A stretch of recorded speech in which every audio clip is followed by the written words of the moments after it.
It's me, Nara. I'm back again. It's crazy because I had a whole topic picked out for what I was going to talk about today quickly.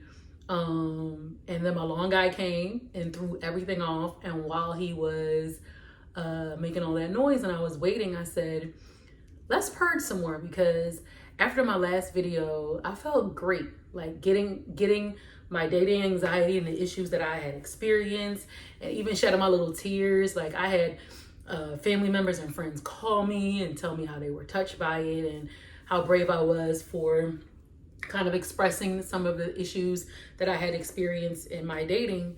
And I realized that I discussed a lot of the issues as far as dating, but I did not discuss something major that had happened to me, and that was the physical abuse that I endured. All right, we're gonna take a deep breath because the people close to me know what I experienced, but I realized that I never really told the world, which of course here I am, telling the world my life, but the things that I experienced and the abuse that I experienced. And a lot of people always, they wonder how I'm so resilient and how I bounce back and how I'm such a positive and happy person.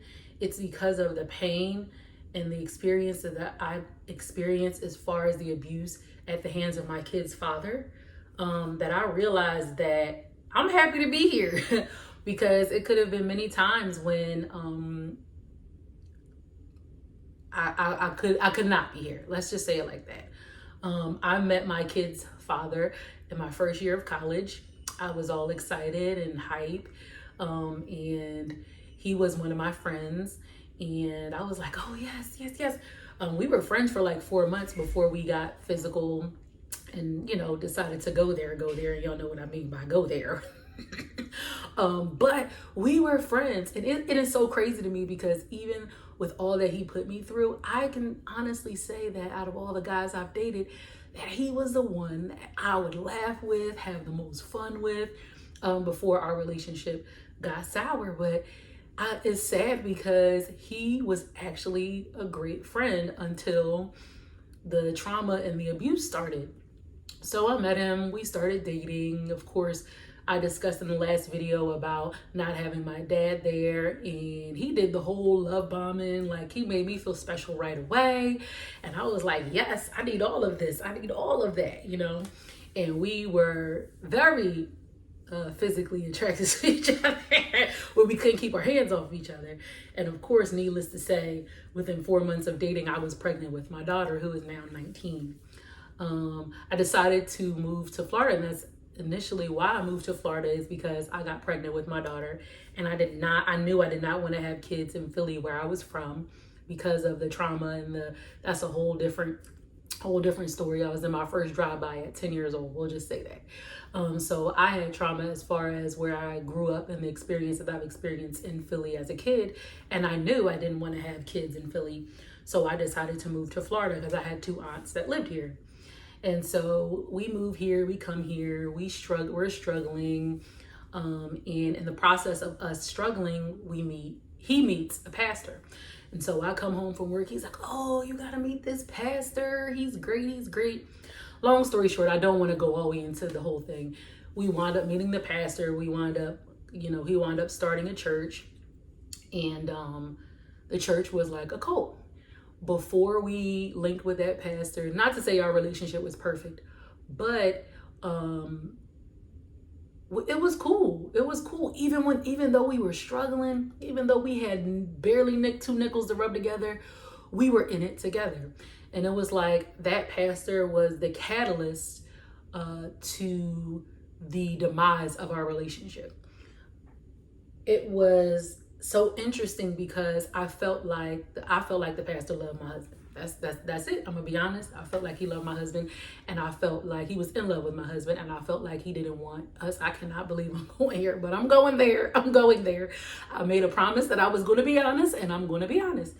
And I felt like he didn't want me and him together. And so he did things to become a wedge between him and I's relationship.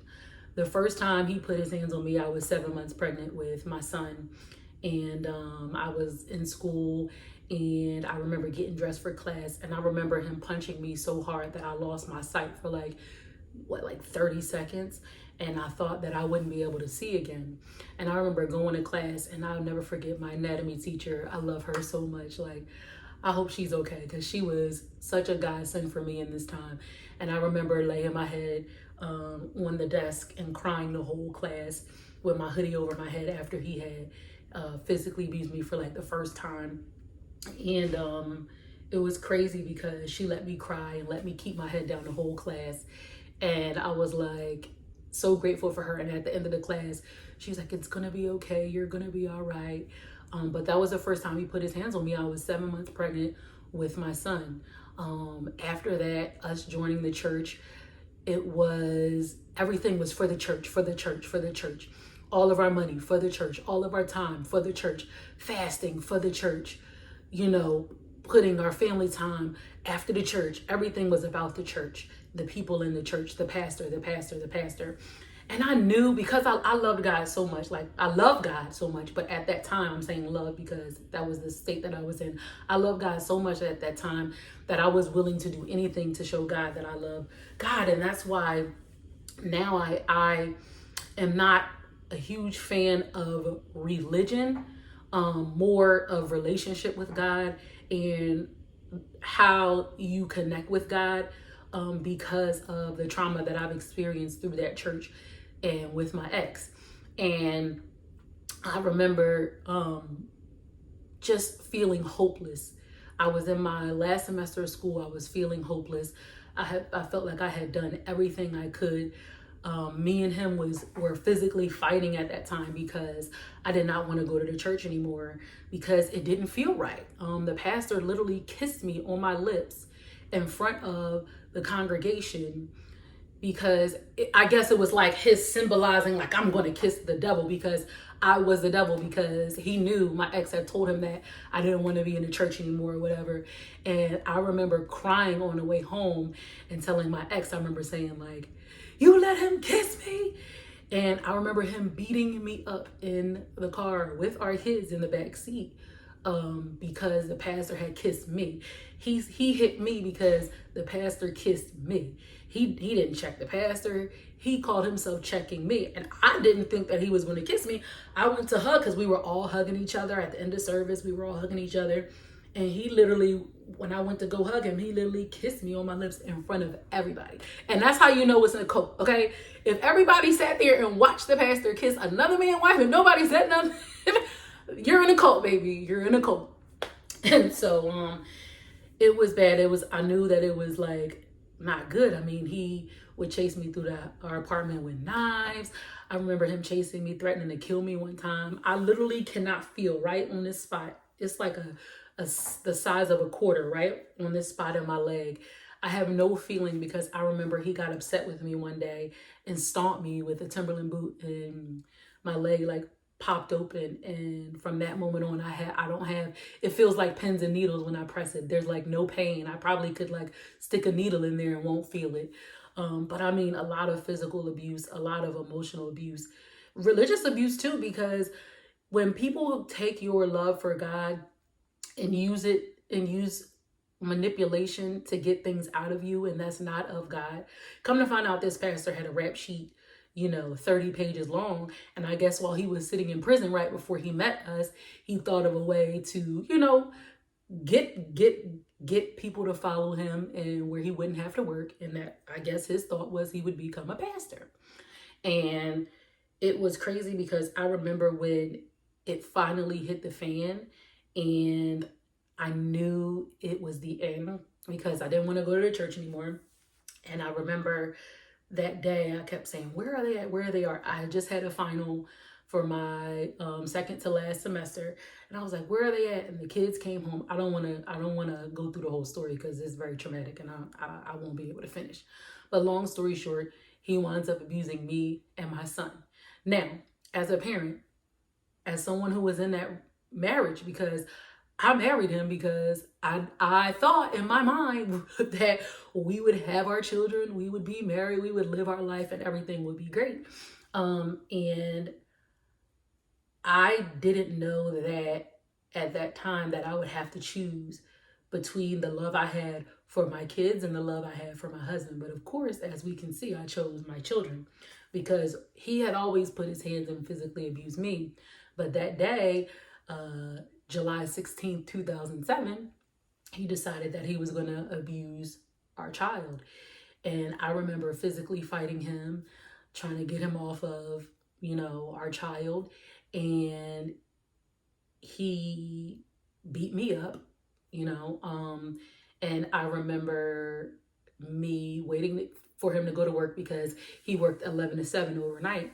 And I remember taking all my kids' clothes, dumping their drawers and trash bags, all my school books, all my scrubs. And I just remember getting out of there. I ended up calling the police on him and he ended up getting arrested. And because of the abuse and the marks and stuff that we had on us, he wound up, they wound up pressing charges on him. And it was so sad because this is the things that I've experienced. But it was so sad because the church and everyone who I thought was my friend at the church, they all turned their backs because he told the people in the church that I did it. Now, thank goodness for my children and the fact that they were really smart. At that time, they were 2 and 3. But they were really smart and they were able to advocate for me.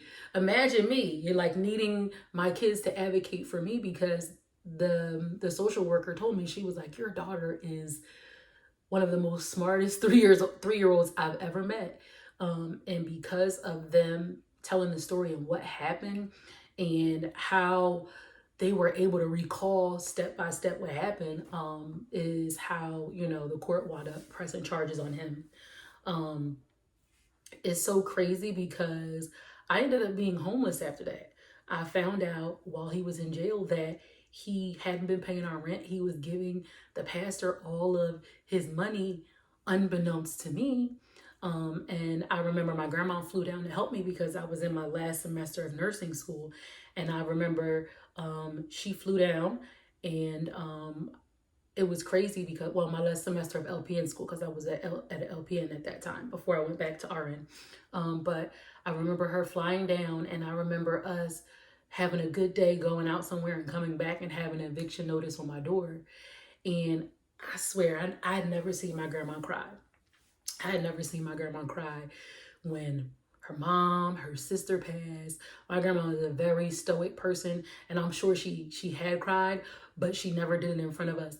I remember wailing on my living room floor, crying out to God, asking him why and to help me. And I remember looking up at my grandma and seeing her cry because I was in so much distress.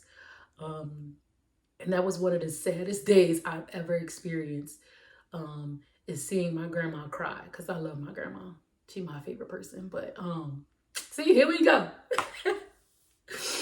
But dang, man, I thought I was going to be able to do it. But seeing my grandma cry was probably one of the things that hurt me the most because she's always been a strength for me and always been a source of strength. So seeing her break like that, it made me kind of sober up, and I was like, okay, wait a minute, don't cry, grandma, don't cry.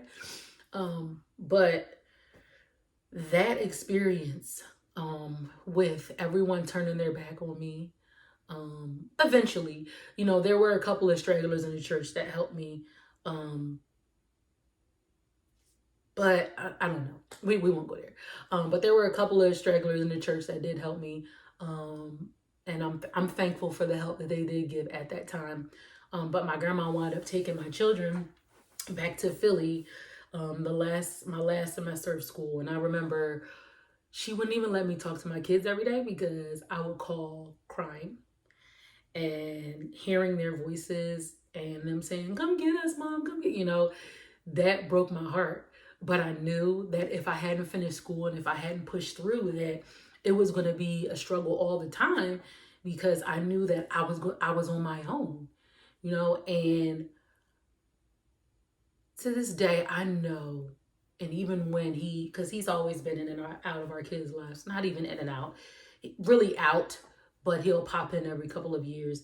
And to this day, I still believe he's still in July of 2007 because it was so detrimental to him because of the goals that we had. Like, it was so sad. Like, we had a life plan. Like, I was going to go to school first for nursing. He was going to go to school after me. You know, we would shoot. It would be almost 20 years that we would have been married if all of this stuff didn't happen. And it's so crazy because I feel for me and I feel for my kids, but I feel for him. It's crazy. I want to say the most because to ruin something so beautiful for someone who, as soon as they got their wife, dropped you like a bad habit, you know, I just know that that's the reason why he struggles to this day, because he knows that I was a good person. And he likes to try to, in his, you know, in some instances say like, your mom. And it's crazy because my kids will be like, our mom never said anything negative about you, which I did. And I would always tell my kids, well, he needs to get himself together, you know. And they were like, well, why our dad, you know. And I would always try to, I'm one of those people, like, I haven't had, I'm able to smooth things over. Like, if you got something negative, I'm going to smooth it over with a positive. It's probably irritate the mess out of people, but it is what it is. But they would be like, oh, I'm like, hey, it's going to be okay. You know what I mean? And he's going to be all right and all that stuff. But I feel for him so much because he ruined a relationship with me, which is, you know, relationships come and go. But the fact that he ruined the relationship with his children and that they remember the things that, you know, he did is such a hurt piece. But I will say this. In the midst of me dealing with that physical abuse and being outcasted, you know, with the church and feeling like I had did something wrong in God's eyes, with calling the police on him and advocating for my kids and making sure that he couldn't come back near us. All of those experiences has made me so strong and made me the person that I am today. And it's insane because, like I said, I was homeless. I had nowhere to go. I was sleeping on people's sofas the last quarter of nursing school.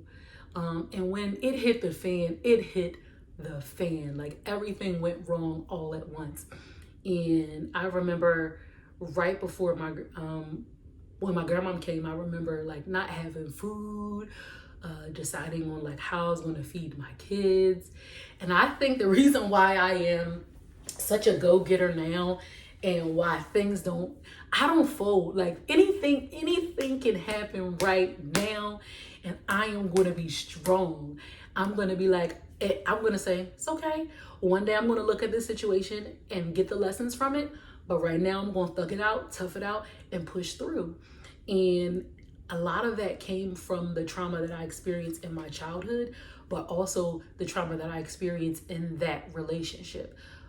Being fearful that you were gonna, like, I remember one day going, it's gonna be him or me. It's gonna be him or me. And I remember I had made these ribs, and I remember I was in the kitchen, I was doing my dishes, and I had this big knife in my hand, and he was sleeping on the sofa, and I remember going, I mean, I could take him out right now. But then God was like, you're not a violent person.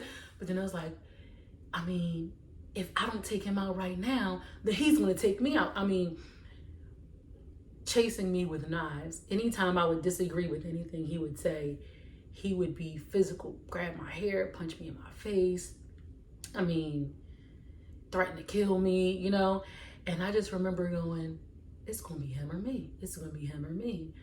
And when he did that, July 16, 2007, I said, it's not gonna be me.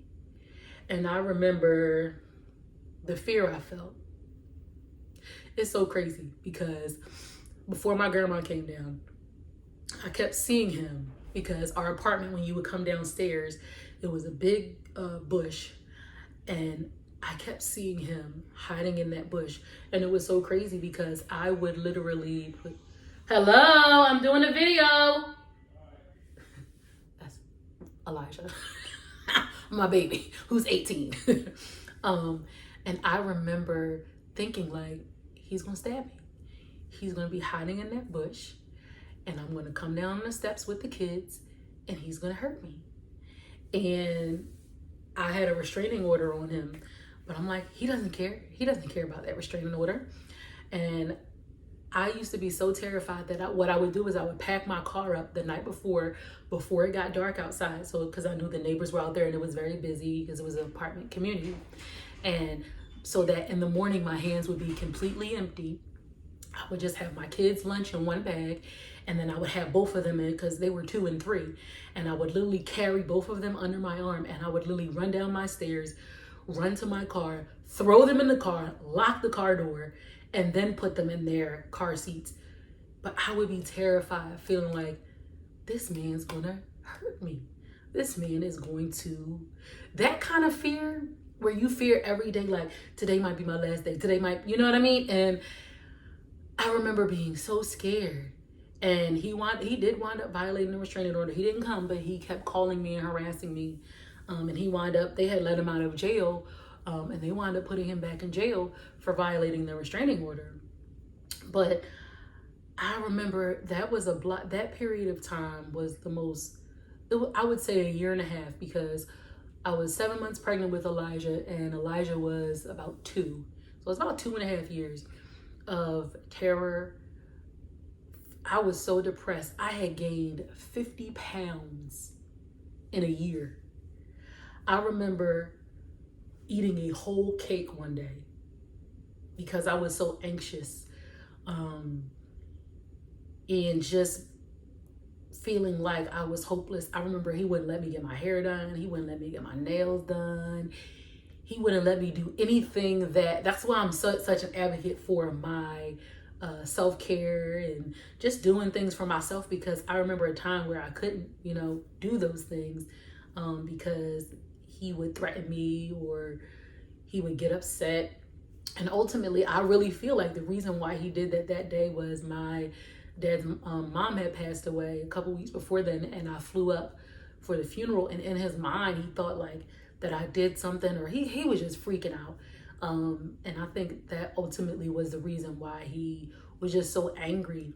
But I don't know, that experience and my resilience, I wound up finishing school. I actually wound up putting myself back through school during that time. So I was single all of that time before I had got with my number 2 husband, because I just was solely focused on making myself better and just making a better life for my kids.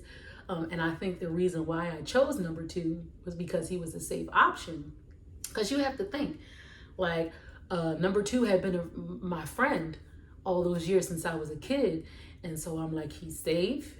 I know he's not going to ever physically put his hands on me. He was a good friend, you know what I mean? So I was like, okay, that's the safe bet. And ultimately, I might not have chosen to marry number 2 if I hadn't experienced number 1. And that's the most honest thing I can say, is that I wasn't as in love with number 2, and I'll admit that, but it was a safer option, and I had enough love for him that I thought that it would work. Ooh. I'm airing myself out. But I'm being honest, right? I say what he do wrong. I'm gonna say what my choices are and what may not have been the best. And it wasn't the best to choose number 2. But I did because of my trauma and not facing, the trauma that I had experienced. But I don't know. I was gonna do a video on something else, which that'll probably be my next one. But I realized that I always gloss over some of the things that I experienced in the church thing. Oh, so I used to listen to gospel music every day. In fact, gospel music is triggering for me, and it was triggering for me up until 2 years ago.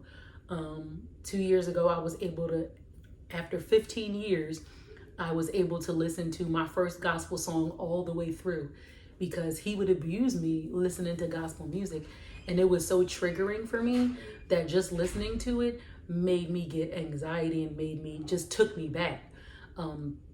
Even congregating in church gave me anxiety, and my trust. I'm being really honest. For religious people, my trust is still like, because I saw how, everybody that, the Bible even say, everybody that say, Lord, Lord, you know what I mean? That don't mean that that ain't the Lord that they serving. You feel what I'm saying? And so, I don't know. It still gives me anxiety. I can quote the Bible probably better than anybody that, that goes to church every single day.